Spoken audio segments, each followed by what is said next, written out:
NUPES, c'est quoi? Vous ne vous le demandez peut-être déjà plus, mais il s'agit de la forme politique de l'herpès en France. L'union de partis claniques reste du clanique. Une union prétendue pour gagner les élections. Une Mélenchon contamination des esprits à la sauce cubaine.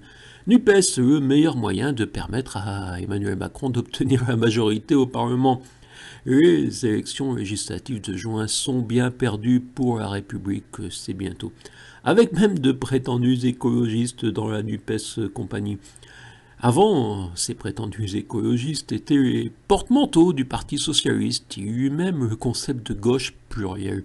Une gauche un peu poubelle où les prétendus socialistes maintenaient sous le couvercle des écologistes bien contents de leur strapontin.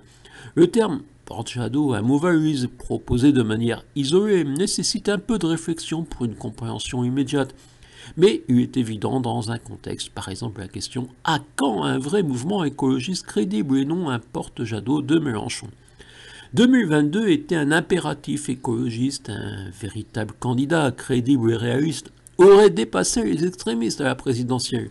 Mais M. Jadot fut M. Jadot. Et pour les législatives, Mélenchon a roulé dans sa farine tout ce qui se prétend de gauche. Dans le département du Lot, ainsi, dans ma circonscription, les extrêmes sont à la fête. Naturellement, le Rassemblement national a demandé à Aurélien Pradier de cesser ses simagrées et de rejoindre ceux qui semblent bien être sa véritable terre.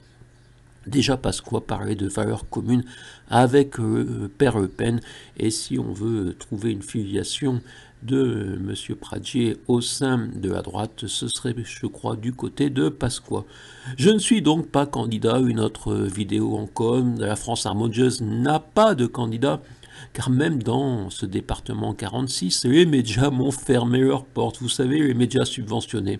Ici, la Dépêche du Midi, si c'est un média subventionné, bien qu'il y ait visiblement quand même des liens avec ce qu'on appelle encore la vieille gauche, c'est-à-dire Jean-Michel Bellé ici, et la vie kersinoise. La vie kersinoise, c'est un hebdomadaire qui se prétendait indépendant, avec M. Bonnemère comme rédacteur en chef, M. Bonnemère, qu'on a surnommé la bonne numère, c'est-à-dire quelqu'un qui est un peu au service de tout ce qui est installé, et qui aurait presque été au service de Ternoise si Ternoise avait réussi à s'imposer, mais Ternoise est écrivain. Ces élections législatives ne sont qu'une mascarade, une suite de la confiscation par des partis de la démocratie, avec la bénédiction de nos médias qui tiennent tellement à maintenir de bonnes relations avec les installés qu'ils n'hésitent pas à fermer leurs portes aux voix harmonieuses. Mais oui, avec quelques subventions, on tient les médias.